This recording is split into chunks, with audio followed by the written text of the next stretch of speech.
maid's daughter flashed a secret distress signal only a trained police dog could decode, and the animal's explosive reaction froze the entire terminal. At first glance, it looked like routine, another tidal rush inside Grand Central. Shoes scraping marble, voices stacking into one relentless hum. But in the middle of all that noise, a quiet war had already begun, one no one saw. A small girl being dragged by a woman with a polished smile. A hand too tight, a pace too fast. And then, the signal. A subtle, trembling pattern tapped against her own leg. A private code from a dying grandfather to a child who might one day need to be saved without speaking. Blue, the K9, stopped cold. Officer David Miller tugged. "What is it, boy?"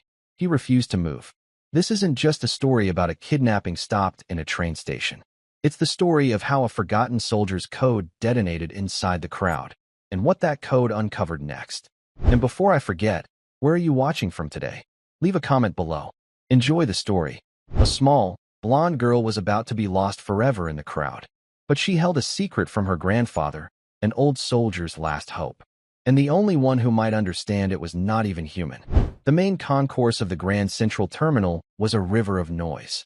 Thousands of footsteps clicked and shuffled across the polished marble floors. Voices echoed, rising to the high, arched ceiling and blending into a steady, anxious hum. It was the sound of a city in a hurry. Officer David Miller stood near the grand staircase, a calm island in the middle of the rushing water. He adjusted his cap, his eyes scanning the crowd with a practiced, easy gaze. Beside him, breathing softly, was his partner, K9 Officer Blue. Blue was a magnificent German shepherd. His coat was a deep black and tan. His sharp, intelligent eyes missed nothing. They had been partners for 6 years. 6 years of walking these floors. 6 years of watching people run for trains, greet loved ones, or say painful goodbyes. Their bond was built in silence. It was built on long night shifts, endless training drills, and a few sudden moments of pure, adrenaline-fueled terror. David trusted Blue more than he trusted most people. The dog's honesty was absolute. "Just another Monday, boy?" David murmured, his hand resting lightly on Blue's head. Blue's ear flicked back, acknowledging the touch. His tail gave a single, lazy wag. His job was not to chase. His job was to know. He was a sensory specialist, trained to detect the invisible, the things humans tried to hide. But most days, his job was just to be present, a reassuring symbol of safety. The morning rush was peaking. A loudspeaker announced a delay for the 10:30 to Boston. A wave of groans rippled through the nearby crowd. An elderly woman, her face a map of wrinkles, struggled with a heavy suitcase. As she tried to pull it, her ticket slipped from her hand and fluttered to the floor. Before she could bend down, David was there. He picked up the ticket and handed it to her with a warm smile. "Easy there, ma'am. Let me help you with that bag."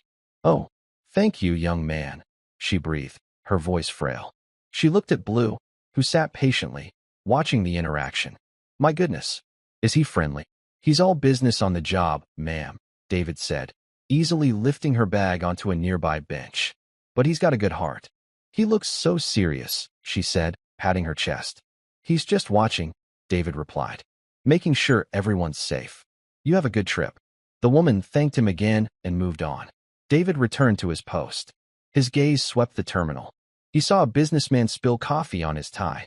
He saw 2 young college students laughing and sharing headphones. He saw a mother trying to wrangle 3 restless toddlers. Everything was normal. Everything was routine.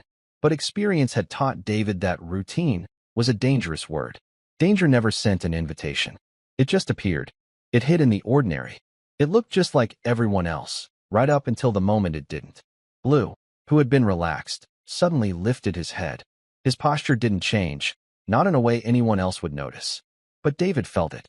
A sudden, subtle tension. The dog's breathing pattern changed. It was no longer a relaxed pant. It was a series of short, sharp inhales. His nose was working. "What is it?" David whispered. Blue didn't bark or growl. He just stared, his head tilted, his ears locking forward like twin radar dishes. He was focusing on something deep in the crowd, moving toward the west platforms. David followed his partner's gaze. At first, he saw nothing, just a blur of travelers. He scanned the faces. Tired, anxious, bored. Then he saw her. A woman in a sharp, expensive-looking gray coat. She was walking fast. Too fast. She held the hand of a little girl, pulling her along. The girl was small, maybe 7 or 8 years old, with blonde hair that fell in tangled waves over her shoulders. David watched them. On the surface, it was just a mother in a hurry. Maybe they were late for a train. But David's instincts, honed by years on the job, were whispering. The woman's grip on the child's hand was not a gentle hold. It was a clamp. Her knuckles were white. The little girl, Anna, was stumbling to keep up. Her head was down. She wore a simple dress and small, worn-out sneakers. They looked old, out of place with the woman's expensive coat. Blue took one step forward. He let out a low, quiet woof of air. It was a sound of deep uncertainty. He was smelling something. Not drugs, not explosives. He was smelling fear. Pure, sharp, and chemical. David's blood slowed down, his focus sharpening. He watched the little girl. She looked pale, exhausted. Her eyes were wide and glassy, darting around the terminal. She wasn't looking at the high ceiling or the bright lights. She was looking for an escape. The woman, Eleanor, pulled her harder. "Walk faster, Anna. We cannot miss this." Her voice was a hiss, sharp and brittle. Anna stumbled. She looked up at the woman, her face pale. I need to use the bathroom." "No," Eleanor snapped. "We don't have time. You can go on the train. Now walk." The harshness of the word, the cold anger in it, hit David like a slap. He had a daughter. He knew how a parent spoke to a child, even a frustrated one. This was not that. This was something else. This was control. Deep in Anna's terrified mind, a memory surfaced. Her real mother, Mary, hugging her goodbye just that morning. Mary wore her simple blue maid's uniform, her hands rough from cleaning. "Be a good girl for Mrs. Vance, honey," Mary had said, kissing her forehead. "She's just taking you to the museum for the day while I work. I'll pick you up tonight." Mrs. Vance, the woman who employed her mother, the woman who had always been so nice, the woman who was now pulling her, hard, toward a train her mother knew nothing about. "Where are we going?" Anna had asked an hour ago, her voice small. "This isn't the museum." "A surprise," Eleanor Vance had said, her smile not reaching her eyes. "A wonderful long trip." Now, terror was a cold knot in Anna's stomach. This was wrong. It was all wrong. She thought of her grandfather. Sarge, he insisted everyone call him. He was an old man, straight as a flagpole, with eyes that saw everything. A legendary war veteran. He lived in a small, tidy house and smelled like coffee and soap. He was the one who taught her the games. "The world is a tricky place, Anna Bug," Sarge had told her just last summer, sitting on his porch. He held up his hand. "If you are ever scared, and you can't make a sound, if someone is telling you to be quiet, you use this." He tapped his knee. 3 quick taps. A pause. 3 quick taps. "It's an old soldier's signal," he'd said, his voice gentle but firm. "It means I am here. I am in trouble. It's a question and an answer, all in one. You just keep doing it. Someone will see. The right someone will see." Now, in the loud, bright terminal, Anna was desperate. Her throat was tight with fear. She couldn't scream. Eleanor's fingers were digging into her arm. She looked around. Her eyes, wide and swimming with unshed tears, passed over the hundreds of people. Then she saw him. A policeman. He was tall. And beside him, a big, beautiful dog. The dog was looking right at her. Anna's free hand was shaking. She pressed it against the side of her own leg. She was terrified. But her grandfather's words were clear in her head. The right someone will see. She began to tap. It was a small, frantic movement. Barely noticeable. Just a little girl fidgeting. David Miller almost missed it. He was watching the woman's face, her nervous, bird-like glances toward the police officer. But Blue didn't miss it. The dog's focus, which had been on the woman's scent of fear, snapped to the girl's hand. He saw the rhythm. He saw the pattern. Blue was trained for patterns. Patterns in scent, patterns in behavior. This was a pattern. It was desperate. It was deliberate. Blue's posture changed. He stiffened, his head lowering slightly.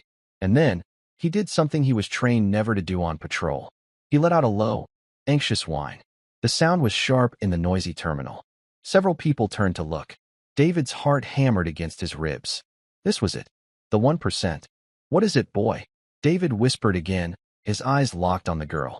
He saw the tapping. He saw the rhythm. It wasn't a code he knew.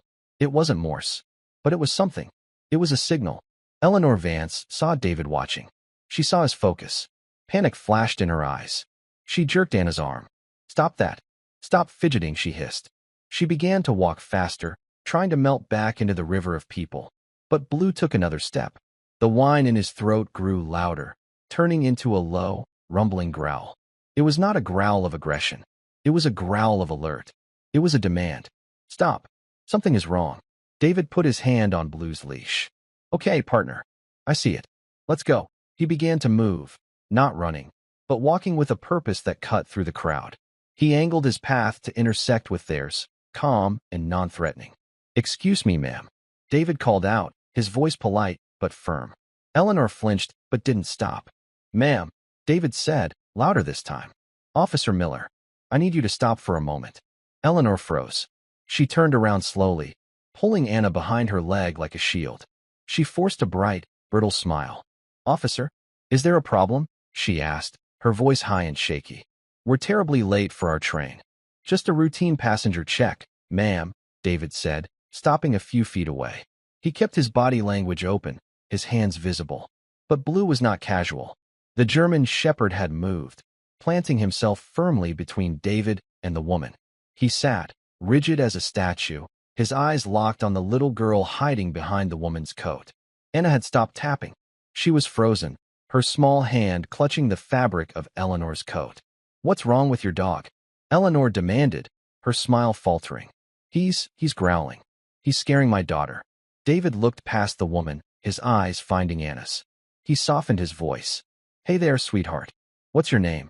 Anna looked at the floor. She said nothing. "Answer the officer, Annie," Eleanor said, her fingers digging into the girl's shoulder. "Tell him your name is Annie." The girl flinched. She didn't speak. And then Blue did the last thing David ever expected.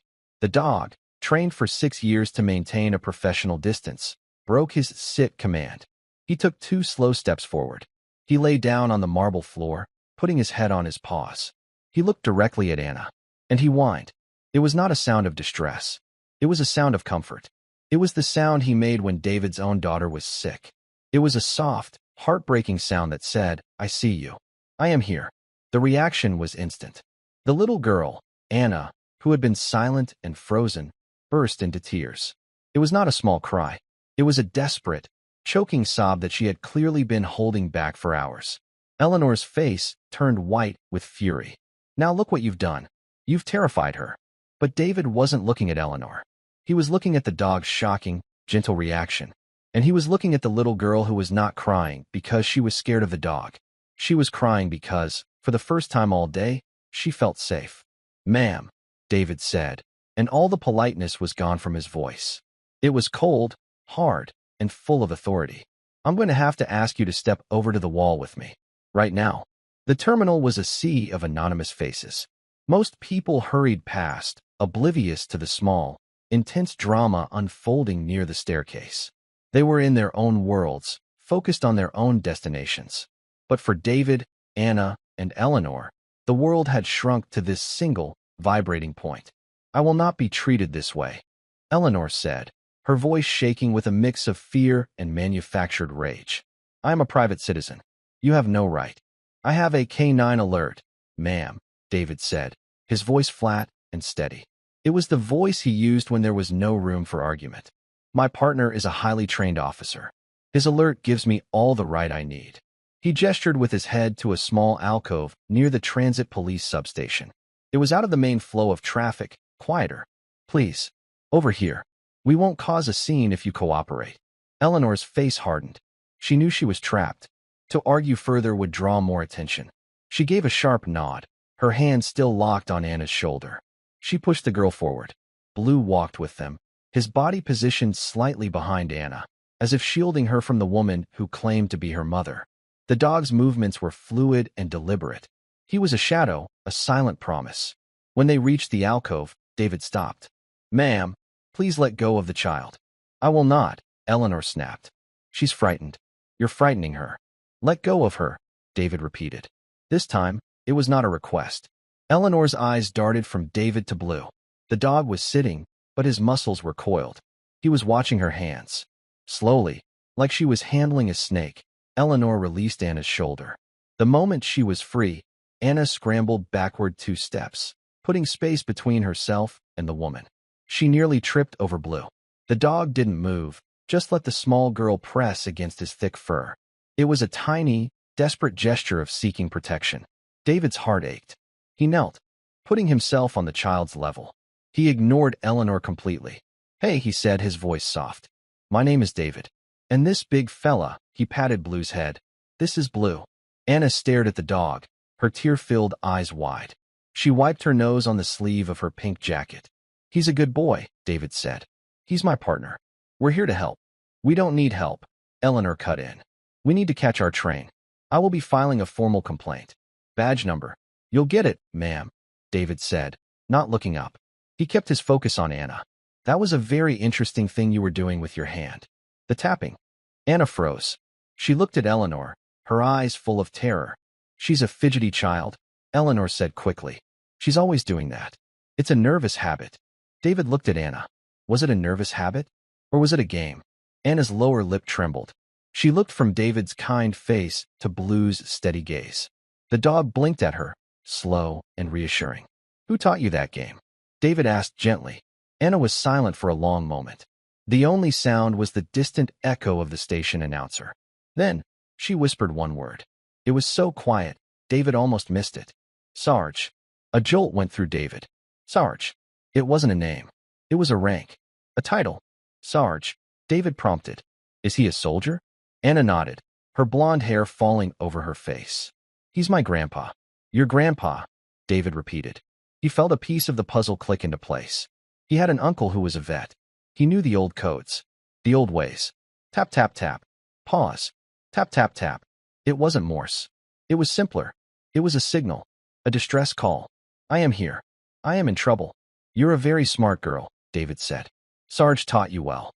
A tiny flicker of pride, the first non-terrified emotion David had seen, crossed Anna's face. "I am her legal guardian." Eleanor's voice was getting shrill. People were starting to look. "This is kidnapping.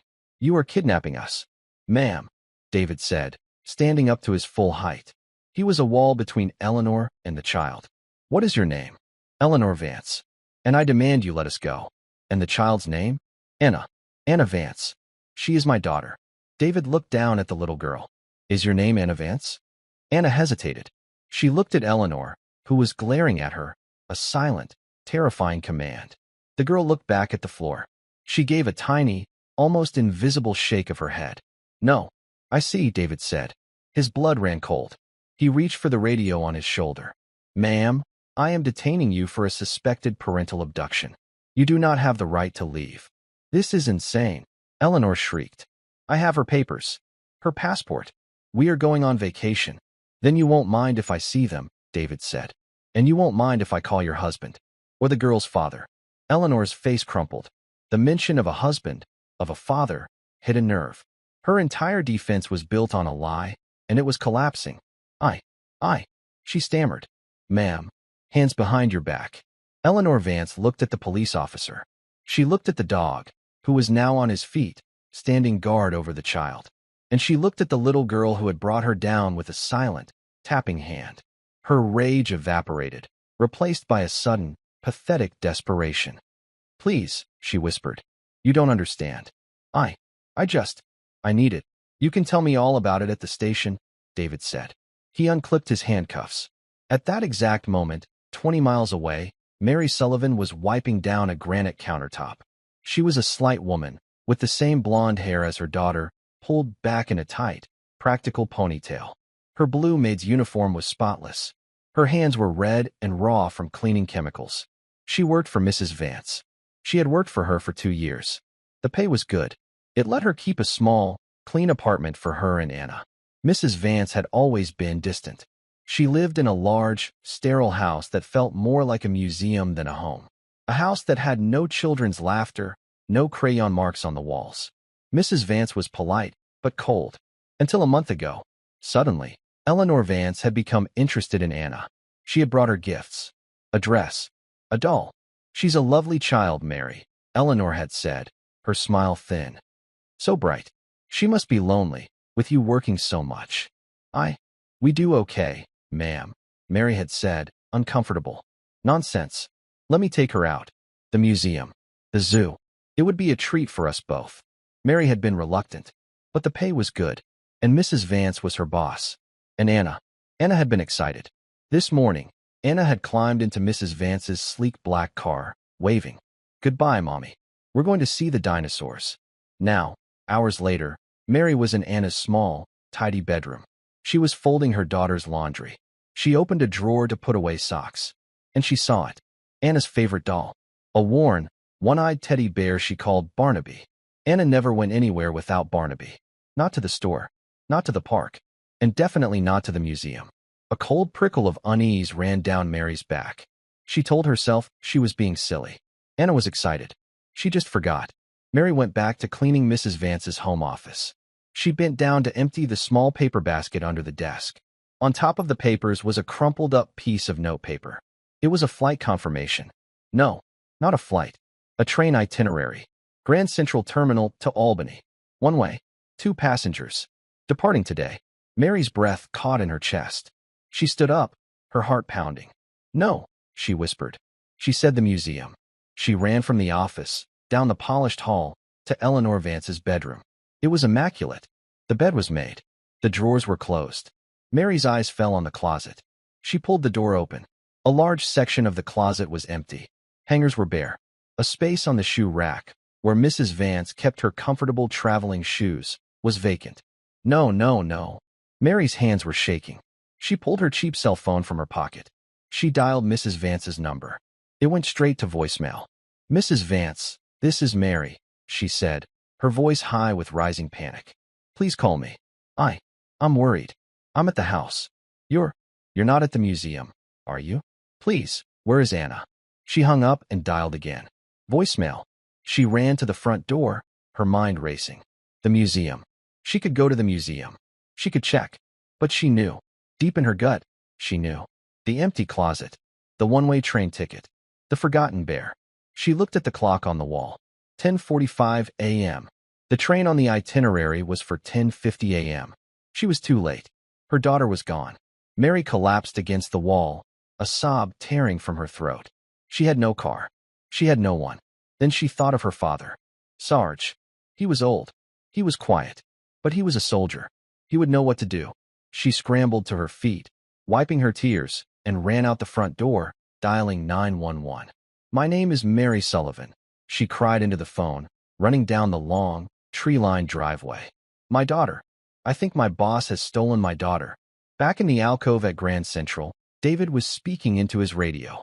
Central, this is K9 Miller. I have a possible, a confirmed parental abduction at the main concourse. I have one adult female in custody. The child is safe. Copy that. K9 Miller, the dispatcher's voice crackled back. Uniforms are en route to your location. Do you require further assistance? David looked at Anna. The little girl had finally let go of Blue. She was standing on her own, watching him, her small face pale, but her eyes no longer terrified. They were just watching, taking everything in. Negative, Central, David said. The scene is secure. My partner handled it. Eleanor Vance was silent, her shoulders slumped. The fight was gone.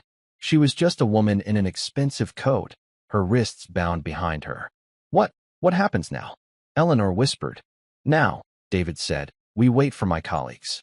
And we find your mother. He looked at Anna, giving her a small, reassuring smile. Your mom. What's her name? Mary, Anna said, her voice clear for the first time. Her name is Mary.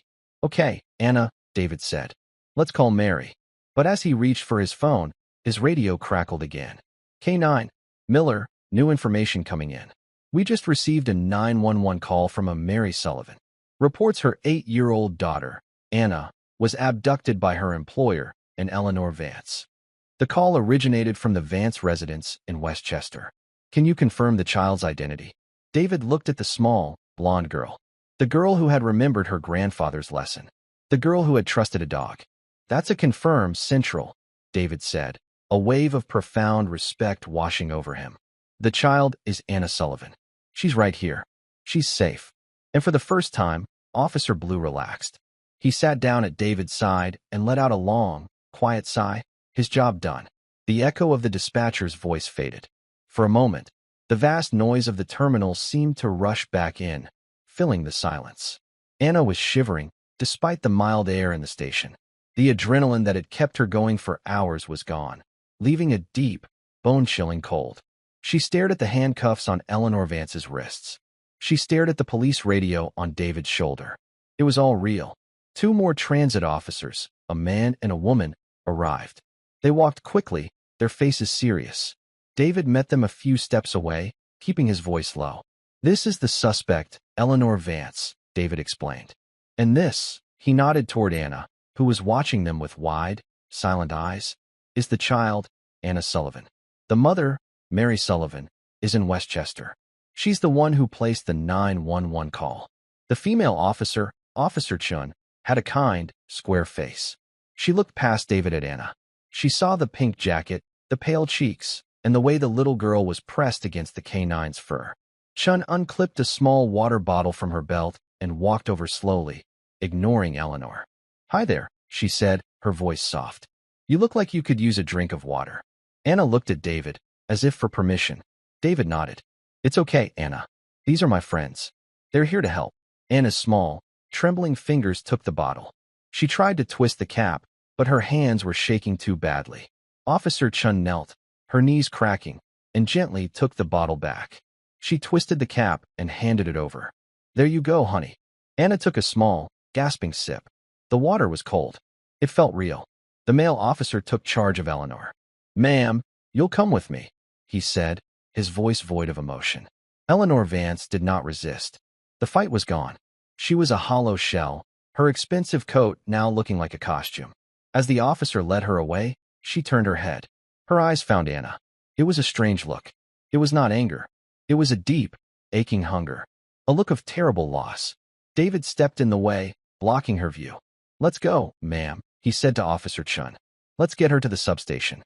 Out of the crowd, David motioned with his head. "Anna, you're going to come with me and Officer Blue. We're going somewhere quiet. We're going to wait for your mom." Anna nodded. She took one step, then another. Blue rose to his feet and walked beside her, his body a solid, warm presence. The little girl and the big dog walked side by side, a silent, shuffling procession, leaving the noise of the concourse behind. 20 miles away, Mary Sullivan was running. She was running down the long, paved driveway of the Vance estate. The manicured lawns and perfect flower beds blurred past. She was sobbing into her phone, talking to the 911 dispatcher. "My daughter. Anna. Please, you have to find her." The dispatcher's voice was trying to be calm. "Ma'am, please slow down. Where are you?" "I'm at the house. The Vance house. She took her. Her boss. She took my baby." "Ma'am," the dispatcher said, her voice suddenly sharp. "We have a report. A K-9 unit at Grand Central Terminal. They have a child. An 8-year-old female, blonde hair. They have detained a woman named Eleanor Vance." Mary stopped dead in the middle of the road. Her legs gave out. She sat down hard on the asphalt, the phone clutched to her ear. "What? What did you say?" she whispered. "The child is safe, ma'am," the dispatcher repeated. "She is safe. With the police." The relief was so sudden, so total, it was like a physical blow. Mary couldn't breathe. She just wept, gulping in air. "She's safe. Oh, thank God. She's safe." After a moment, a new panic set in. "I have to get to her. I have to." She looked around. She was miles from the train station, miles from the city. She had no car. She had no money for a taxi. "Ma'am, we have units on the way to you now," the dispatcher said. "But you're in Westchester. It will take time to get you to the city." "No," Mary said, her mind clearing. "No, I can get there. I know who to call." She hung up with 911. Her fingers, slick with sweat, fumbled as she scrolled through her contacts. She found the name. "Dad." She pressed the call button. It rang once. Twice. "Mary girl. What's wrong?" His voice. It was 75 years old, gravelly from a life lived outdoors, but it was the strongest sound she knew. "Dad," she sobbed. "It's Anna. Someone. Mrs. Vance." She took Anna. She tried to take her on a train. There was a dead silence on the line. Not a silence of confusion. It was a silence of pure, cold focus. "Where is Anna now?" Sarge asked. "She's safe. The police have her. At Grand Central. A K-9 officer found her." "Dad, I'm at the house. I can't. I have no way to get to her. Stay put, Sarge said. The gravel in his voice had turned to steel. I'm 10 minutes from you. I'm coming. We'll go get my granddaughter. The line clicked. He was gone. Mary stood up on shaking legs. She walked to the end of the long driveway and stood by the stone gates, watching the road. She had never been so scared, and she had never been so grateful for her father. The transit police substation was a small, bright room. It smelled of floor wax and stale coffee. It was an office, not a place for children. Anna sat on a hard plastic bench, her feet not touching the floor. Officer Chun had draped a thick, gray blanket over her shoulders. It was heavy, and the weight felt good. Blue was lying at her feet. He was no longer the rigid, alert officer. He was just a dog. He had placed his heavy head on top of Anna's worn-out sneakers.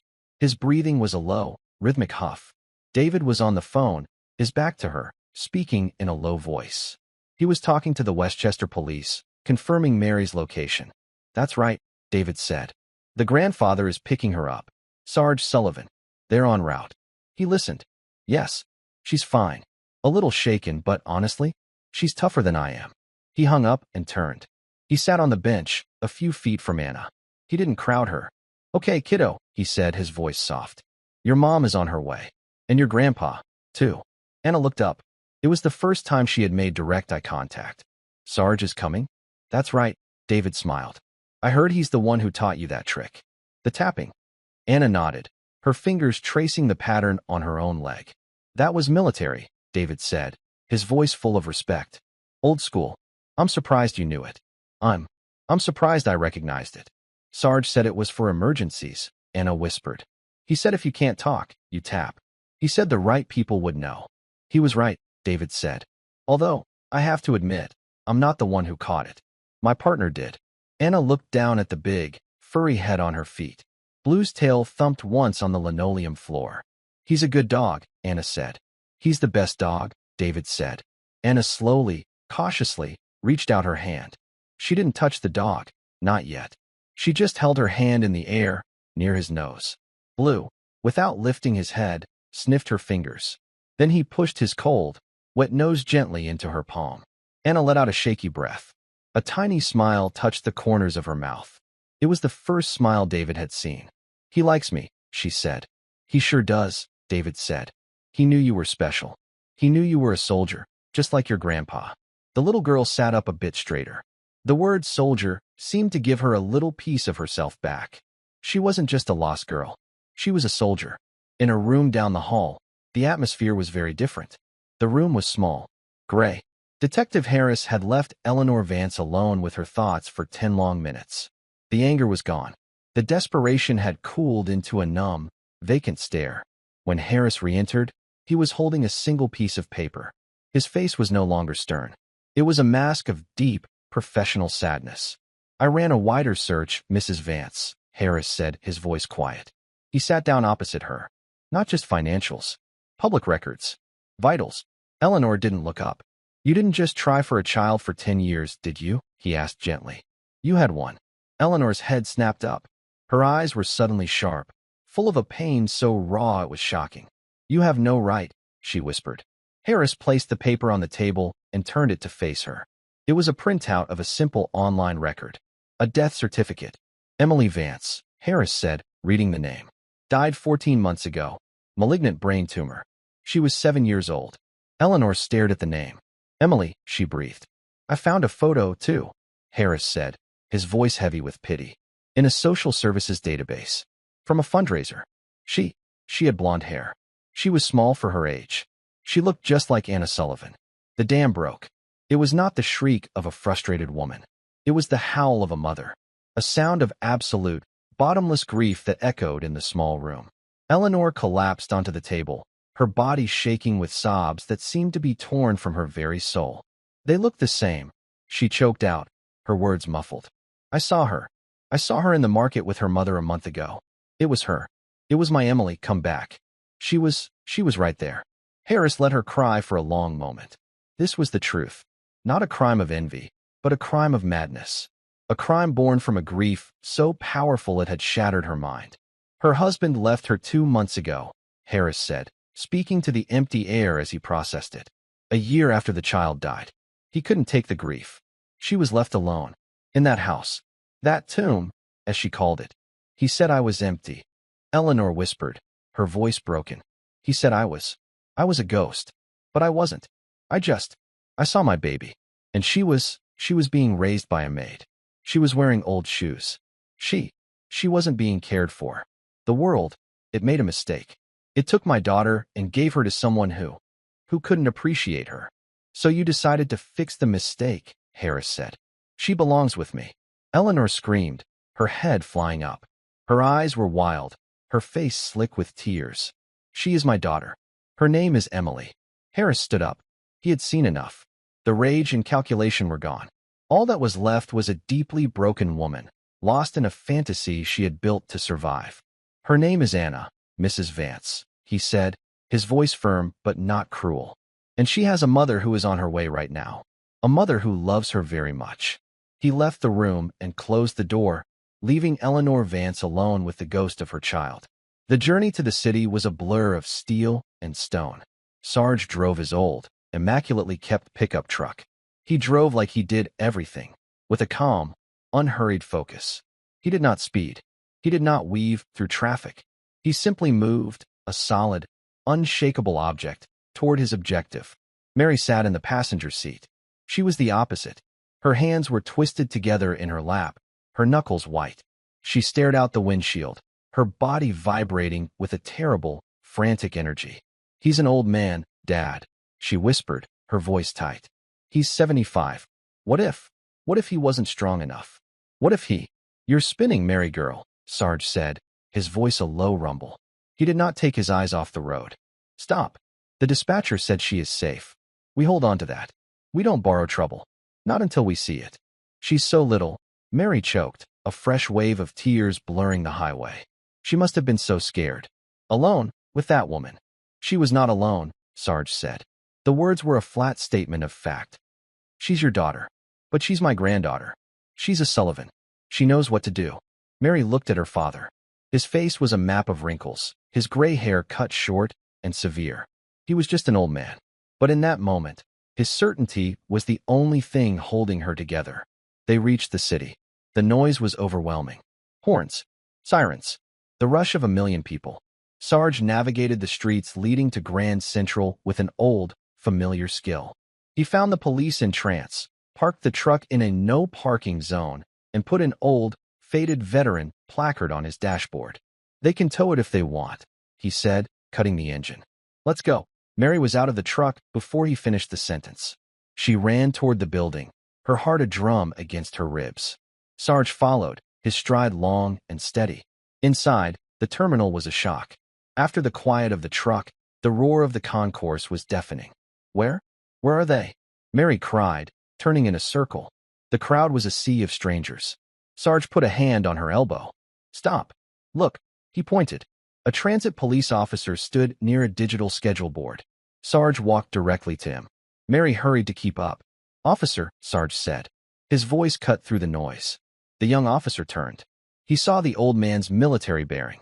He saw the woman's terrified, tear-streaked face. We're here for a child, Sarge said. Anna Sullivan. The officer's expression changed instantly from boredom to serious concern. Yes, sir. We just got the word. She's in the substation. Right this way. He led them through a door marked, authorized personnel only. The noise of the terminal was instantly cut in half. They were in a long, beige hallway. She's in the family room, the officer said. She's with the K-9 officer who found her. She's fine. Mary didn't hear him. She only heard the word Anna. She saw the door at the end of the hall. She broke into a run. She pushed the door open so hard it banged against the wall. And the world stopped. Anna was sitting on a hard plastic bench. She was wrapped in a gray blanket, her small feet dangling above the floor.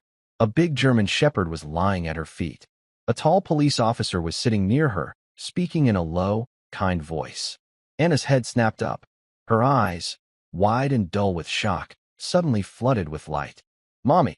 The word was a tiny, broken sound. Mary crossed the room in 2 steps. She fell to her knees on the linoleum floor. She pulled Anna off the bench and into her arms, crushing the small girl against her chest. Oh, Anna, Mary sobbed, burying her face in her daughter's blonde hair. My baby, you're here. You're safe. Anna's arms locked around Mary's neck. She held on with a desperate, unchildlike strength. She made no sound.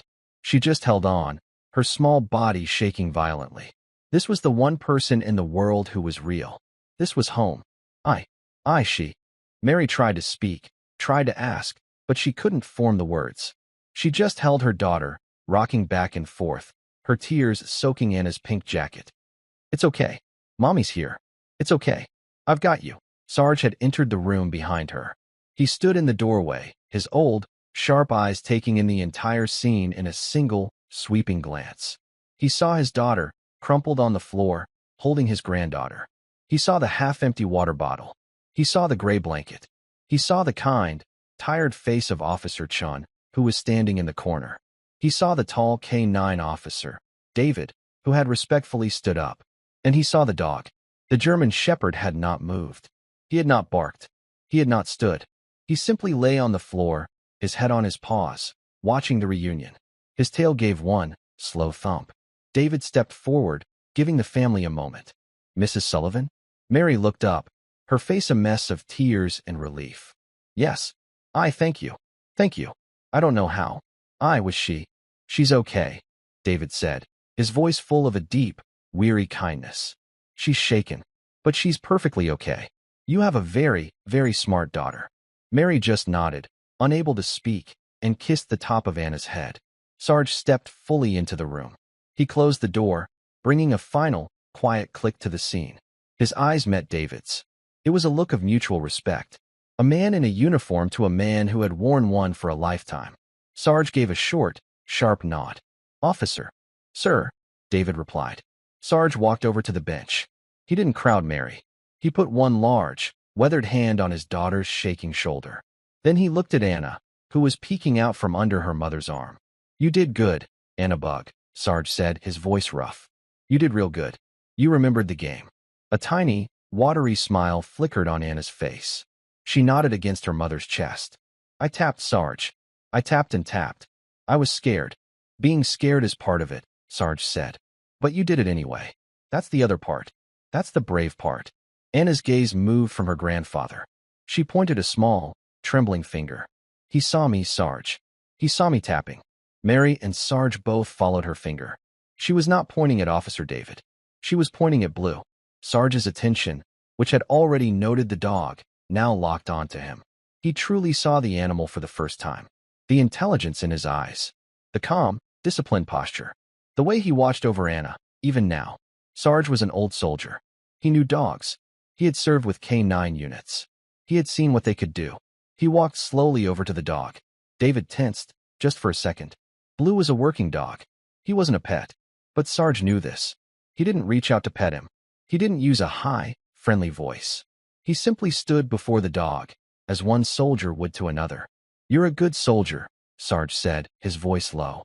You heard the call, didn't you? Blue, sensing the respect, the shared understanding, lifted his head. His ears flicked forward. He looked at the old man. Sarge looked at David. This signal, the tap tap tap. She told me you taught her, David said. An old soldier's signal. More than that, Sarge said, his eyes still on Blue. It was a signal from my old unit. K-9 Corps. Back in a long time ago. It's how we signaled our handlers in the dark. If we were trapped, we'd tap on the ground. The dogs were trained to feel the vibration, to hear what no human could. A look of dawning comprehension crossed David's face. My God. But how could he know? He's not trained for that. He didn't know the code, Sarge said, a deep respect in his voice. He knew the call. He knew a human was in distress. He saw a pattern. He saw a child signaling for help. He's a true partner. Sarge looked at Blue. He extended his hand, palm down. Blue sniffed the weathered knuckles. And then, in the quiet, sterile office, Sarge Sullivan did something that made Officer Chin's breath catch. He drew himself up to his full, ramrod-straight height. He brought his hand to his temple in a sharp, formal military salute. He was not saluting the officer. He was saluting the K-9, a soldier honoring a fellow soldier. Blue seemed to understand. He let out a soft woof of air, and his tail thumped twice on the floor. Mary had finally, gently, separated from Anna. She was wiping her daughter's face with a tissue Officer Chun had given her. "We need to go home, Dad. I want to take her home." David nodded. "You will. Very soon. The woman, Eleanor Vance, is in custody. She's been arrested. She's not going anywhere." Mary's knees buckled. "Arrested? Oh, thank God. You will have to give a formal statement, ma'am," David said gently. "But not right this second. We can have an officer from your local precinct come to your home tomorrow. For tonight, you just be her mom." "Thank you," Mary whispered. It was all she could say. "Thank you." Sarge helped his daughter to her feet.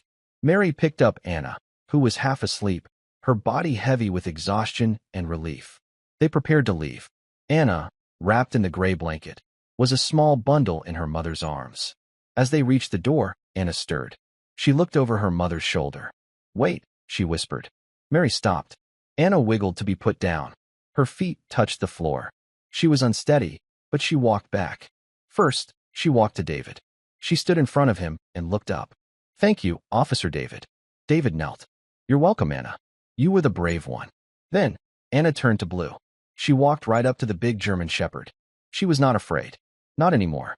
She put her small arms around his thick, muscular neck and hugged him. She pressed her cheek against his fur. "Thank you, Blue," she whispered. "You're the best dog." Blue, in a rare break of professional conduct, leaned his entire body into the small girl's hug. He turned his head and gave her hand a single, gentle lick. Anna giggled. It was a watery, tired sound, but it was a giggle. It was the most beautiful sound in the world. She went back to her mother's arms. Sarge walked to David and gripped his hand. The old man's handshake was like a vice. "You have a fine partner, son. You take care of him." "Yes, sir. I will," David said. "And you, sir," David said, looking at Sarge, "you take care of her. She is a very special kid." Sarge looked at Anna, now nested securely with her mother. A rare, small smile touched his face.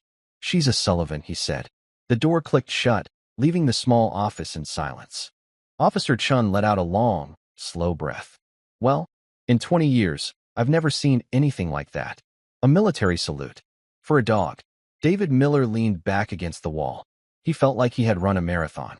His legs were heavy. He was tired, right down to his bones. "Sarge wasn't saluting a dog, Chun," David said, his voice quiet. "He was saluting a soldier." And he was right. He looked at his partner. Blue had stood up and was stretching, his whole body wiggling in a long, satisfying arc. The tension of the last 2 hours was finally leaving him. "That signal," David said, almost to himself. A K-9 Corps signal. From what? Vietnam? Korea? An old, forgotten piece of history. And that little girl knew it. Chin said, shaking her head in wonder. "Her grandfather taught it to her, just in case." "Who does that?" "A man who has seen the world for what it is," David said. He slid down the wall until he was sitting on the floor. He was too tired to stand. Blue ambled over and nudged David's hand with his cold nose. "You knew, didn't you, boy?" David murmured, scratching the dog behind his ears. Blue leaned into the touch, his eyes closing in contentment. "You didn't just smell fear.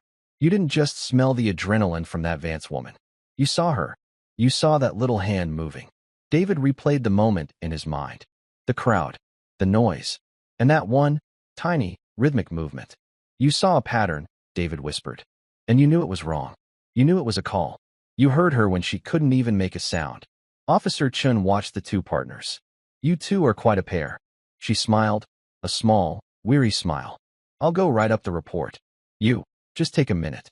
She left. The room was quiet again. "Come on, partner," David said, pulling himself to his feet. "Let's go."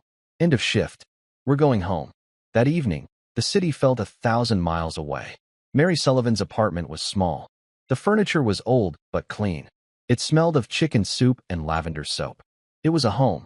Anna was in her own bed, in her small room. She was deep in the sleep of pure exhaustion. She was wearing her favorite pajamas, the ones with the faded yellow ducks, tucked tightly in her arms. Held with the same fierce grip she had used on her mother, was her one-eyed teddy bear, Barnaby. Mary sat at the tiny kitchen table, her hands wrapped around a hot mug of tea. The shaking had finally stopped, but she still felt cold. Sarge sat on the sofa, watching the local news on a small television. The volume was low. The anchor was talking about a fire. It all seemed meaningless. She hasn't let go of that bear, Mary said, her voice barely a whisper. She was watching her daughter through the open bedroom door. It's her anchor, Sarge replied, not taking his eyes from his granddaughter. She's grounding herself. She'll be okay, Mary girl. Mary looked at her father. His profile was strong in the dim lamplight. She was so brave, Dad. She was, Sarge agreed. But she shouldn't have had to be. A shadow of cold, hard anger passed over his face. Anger at Eleanor Vance. Anger at a world that could let this happen. I was so stupid. Mary choked, a fresh wave of guilt hitting her. I let her go. I trusted that woman. I put her in danger, all because I didn't want to lose my job. Sarge got up from the sofa. He walked to the table and sat across from his daughter. He put his large, scarred hands over hers. They were warm and strong. Stop that, he said, his voice firm but not unkind. This is not your fault. You are a good mother. You work hard to give that child a life. You did not. You could not know what was in that woman's heart. Evil hides, Mary. It hides behind money and polite smiles. That is not on you. He squeezed her hands. What matters is what happened next. You found out. You called. And Anna remembered. What we teach our children, what we give them. We never know when it will be the thing that saves them. Mary's tears, which had been tears of fear all day, were now tears of gratitude. Thank you, Dad, for teaching her. For just being you. Family comes, Sarge said. It's the only rule that matters. Now, drink your tea. She will wake up, and she will be hungry. And we will be here. Mary nodded. She drank the tea. It was warm. She was home. Her daughter was safe. The patrol car moved through the dark, quiet streets. The city was winding down. David Miller was driving home. His shift had ended 3 hours late. In the back, Blue was asleep. His breathing was a low, rhythmic snore. He was dreaming. His paws twitched, as if he were running. David looked at his partner in the rearview mirror. The bond between them was strange. It was not the love he had for his wife. It was not the love he had for his kids. It was something else. It was a bond of absolute, unspoken trust. Blue was a dog, but he was also an officer. He was a guardian. David thought about the complexity of the day. He thought of Eleanor Vance, a woman so broken by what she didn't have that she tried to steal what wasn't hers. He thought of Mary, her raw panic and her powerful love. He thought of Sarge, an old warrior passing his wisdom down to a little girl. And he thought of Anna, a small child, trapped in a nightmare, who did not scream. She did not cry. She signaled. The world was full of noise. People shouting, horns blaring, announcements echoing. So much noise that it was easy to get lost. It was easy for a small, frightened whisper to be drowned out. But today it wasn't. Today, in the middle of all that chaos, a little girl had sent a signal. An old soldier's code, a silent tap for help. And a dog, with a heart as brave as any man's, had heard her. David reached back and rested his hand on Blue's sleeping head. Good boy, he whispered. Good soldier. Blue didn't wake, but his tail thumped once in the dark. He knew. He had done his job. He had brought the lost one home. And that's where we'll pause our story today. Whenever I release one of these stories, I hope it gives you a moment to step away from the usual routine and just float for a while. I'm curious about where you were and what you were up to while listening. Maybe you were enjoying a warm drink, relaxing outside, or winding down for the night. Share a note in the comments, because I truly do read each one. If you'd like to make sure you catch the next story, tapping like and subscribing really helps us stay connected. We're always working to make these stories better, so your thoughts and feedback are always welcome down below. Thanks for spending part of your day with me.